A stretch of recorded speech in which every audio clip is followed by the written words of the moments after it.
Man is condemned to be free. This unsettling verdict, handed down by Jean-Paul Sartre, does not sound like a blessing when you first hear it. It sounds like a sentence read out in a courtroom, delivered to a defendant who committed no crime except being born. And in a strange way, that is exactly what Sartre meant. Freedom, in his account, is not a gift wrapped in ribbon and handed to us at birth. It is a verdict we cannot appeal, a condition we did not choose and cannot escape, and one that comes with a bill attached that most people spend their entire lives trying not to look at too closely.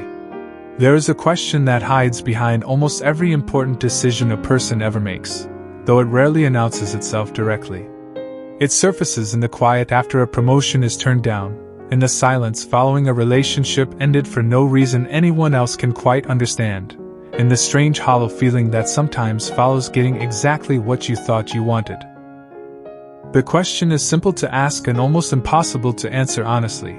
Are you actually free, or are you simply alone? And have you spent years mistaking one for the other? This is the second, hidden face of freedom, the one most philosophy of self-help and motivational language conveniently leaves out. We are taught to chase freedom as though it were a finish line, a state of arrival where every constraint finally falls away and something like pure, unclouded happiness waits on the other side. But the philosophers who looked most directly at freedom, rather than merely advertising it, tended to arrive at something far stranger and more uncomfortable. That freedom, taken seriously, does not feel like relief.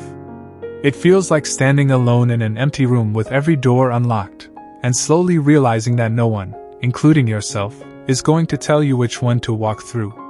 Sartre's phrase becomes clearer once you follow it into the corner of philosophy he built around it. To say that man is condemned to be free is to say that there is no escape from choice, that even refusing to choose is itself a choice, that even obedience to authority, tradition, or the comfortable opinions of a crowd is, underneath the surface, a decision a person has made and must answer for. This is what Sartre called radical freedom, and it is precisely as heavy as it sounds. Most people, he argued, spend enormous psychological energy trying to disguise this freedom from themselves, inventing excuses, roles, and identities that let them pretend their choices were somehow forced upon them rather than made.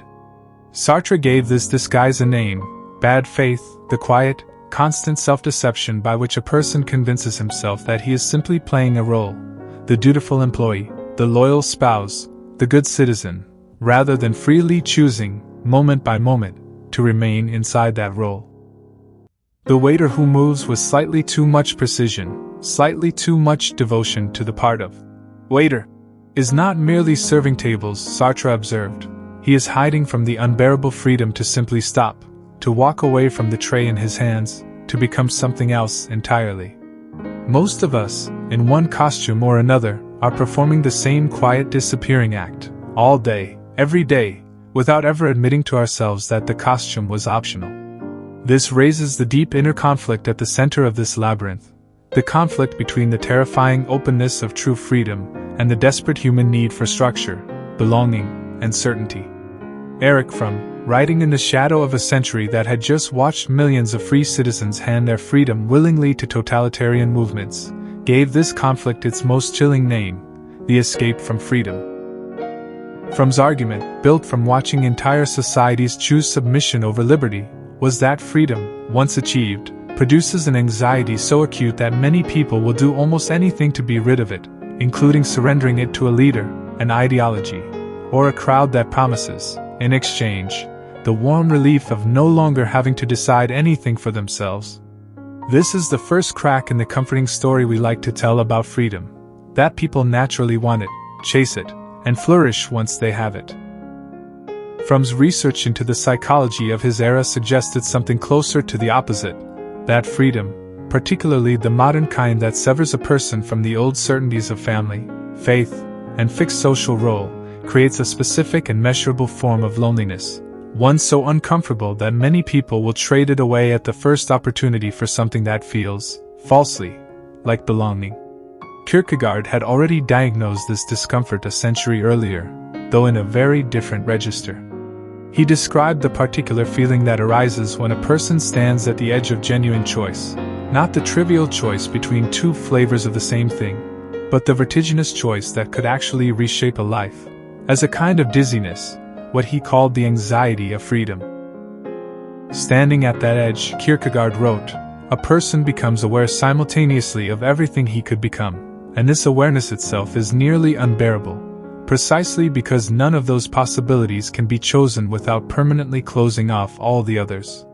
Freedom, in this account, is not the absence of a cliff. It is the cliff itself, and the strange vertigo that comes from realizing you are the only one who can decide whether or how to jump. This is why so many people, faced with real freedom, quietly build fences around it instead of walking through it. A job that could be left is kept instead, not because it is loved, but because leaving it would mean facing the full, unfiltered responsibility of choosing what comes next. A relationship long past its warmth is maintained instead of ended, not because it still nourishes, but because ending it would mean standing, suddenly, in a silence with no one else to blame for what happens in it. Freedom, taken this seriously, does not arrive dressed as celebration. It arrives dressed as exposure. And yet, to stop here would be to tell only half the story, and the darker half at that. For if the first face of freedom is this cold, exposing loneliness, its second face, the one most people never stay long enough to see, is something closer to authorship. Albert Camus, who understood the terror of meaninglessness as well as any philosopher of his century, refused to let that terror have the last word. In his essay on the myth of Sisyphus, condemned by the gods to push a boulder up a mountain for eternity, only to watch it roll back down every single time, Camus arrived at a conclusion that still startles readers, that we must imagine Sisyphus happy. Not happy because his punishment has secretly become pleasant, but happy because, in the total absence of any externally guaranteed meaning, Sisyphus is free to assign the meaning himself, to make the climb his own, to own even the futility of it, rather than waiting for a universe that will never arrive to hand him a reason. This is the second face of freedom, not the relief of finally being told what to do, but the far stranger, far harder privilege of being the one who decides what any of it means in the first place. This distinction, between freedom as an empty, frightening absence and freedom as an active, demanding authorship, may be the real hinge on which the entire question turns. The loneliness Sartre and Fromm describes so accurately is real, and it is not something to be talked out of feeling. But it may not be freedom's final verdict so much as freedom's opening scene, the disorienting first moments after the walls come down, before a person has learned what to build in their place. Rousseau captured the very beginning of this tension when he opened the social contract by observing that man is born free, and is everywhere in chains. But the chains he was describing were not only imposed from outside. Many of them, he suggested, are chains a person quietly forges for himself, mistaking the comfort of familiar limitation for the safety it seems to promise. Viktor Frankl, writing from a place where almost every external freedom had been stripped away entirely, arrived at a conclusion that reframes this whole labyrinth from the inside out. Even inside a concentration camp, he observed, one freedom could not be taken, the freedom to choose one's attitude toward an unbearable situation, to decide what any of it would be allowed to mean. This is, in its own devastating way, the ultimate rebuttal to the idea that freedom and loneliness are simply the same thing wearing two names. Frankl's freedom was not comfortable. It was not even, in any ordinary sense, powerful. But it was authorship in its purest, most stripped-down form, proof that even when every other freedom has been removed, the freedom to interpret, to choose a meaning rather than simply receive one, remains. This raises the moral question that sits at the very center of this trilogy of freedom. Is the loneliness that accompanies real autonomy a cost to be minimized, medicated, or avoided? Or is it the unavoidable entry fee for a life actually authored by the person living it, rather than merely inherited from family, culture, or the quiet pressure of the crowd? Those who flee this loneliness by handing their freedom away to a rigid ideology, an overbearing relationship, an identity borrowed wholesale from someone else's expectations, often report, at first, enormous relief. The weight of choosing lifts.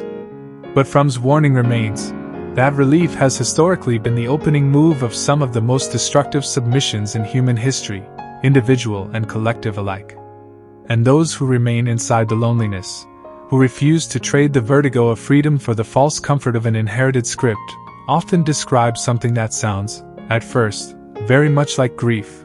Grief for the certainty they will never again fully possess, for the comforting illusion that someone else, somewhere, already knows the correct answer and simply needs to be found. But grief, held long enough, has a way of changing shape.